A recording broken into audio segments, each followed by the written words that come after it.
নির্বাচনকে বানচাল করতে তৎপরতা চালাচ্ছে বিদেশে পলাতক আওয়ামী লীগের নেতাকর্মীরা।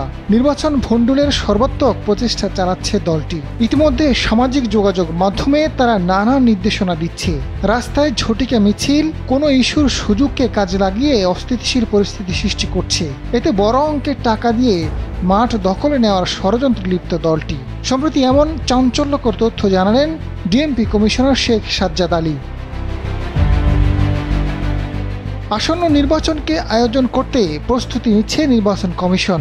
মাঠে দায়িত্ব পালন করতে আইন শৃঙ্খলা বাহিনীকেও সর্বোচ্চ প্রস্তুতি নিতে নির্দেশনা দেওয়া হয়েছে। নির্বাচনকে বানচালে নানা কৌশলে কাজ করছে আওয়ামী লীগ। দলটির কার্যক্রম নিষিদ্ধ থাকায় রাজপথে নেই নেতাকর্মীরা। তবে তারা যাতে কোনোভাবেই সফল হতে না পারে সেজন্য সার্বক্ষণিক প্রস্তুত থাকতে হবে। এখন ক্রিটিক্যাল সময় চলছে, সবাইকে সজাগ থাকার নির্দেশনা দিয়েছেন ডিএমপি কমিশনার।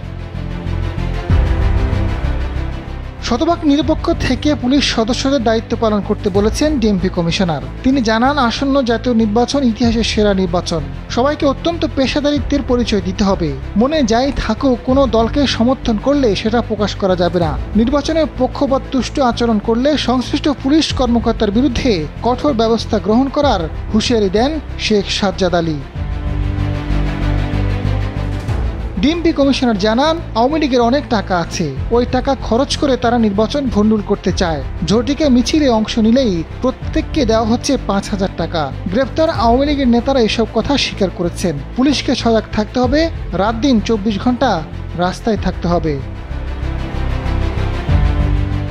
গত কয়েকটি জাতীয় নির্বাচন ছিল প্রহসনের। ৩টি নির্বাচনকে আসলে নির্বাচন বলা যায় না। এবার সেরা নির্বাচন উপহার দিতে হবে। এ লক্ষ্যে ডিএমপির প্রশিক্ষণ শুরু হয়েছে। প্রশিক্ষণ লব্ধ জ্ঞানকে নির্বাচনের শতভাগ কাজে লাগাতে হবে। কিছুদিন ধরে ঢাকার আইন শৃঙ্খলা ভালো, অপরাধ পরিস্থিতি নিয়ন্ত্রণে রয়েছে। এটাকে ধরে রাখার কথা বললেন শেখ সাজ্জাদ আলী।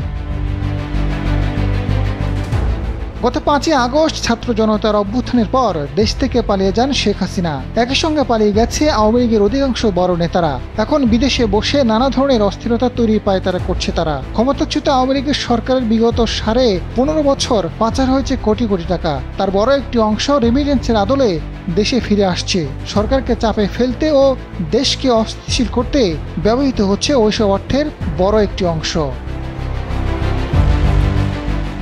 আজাদ ফারুক, সময়ের আলো।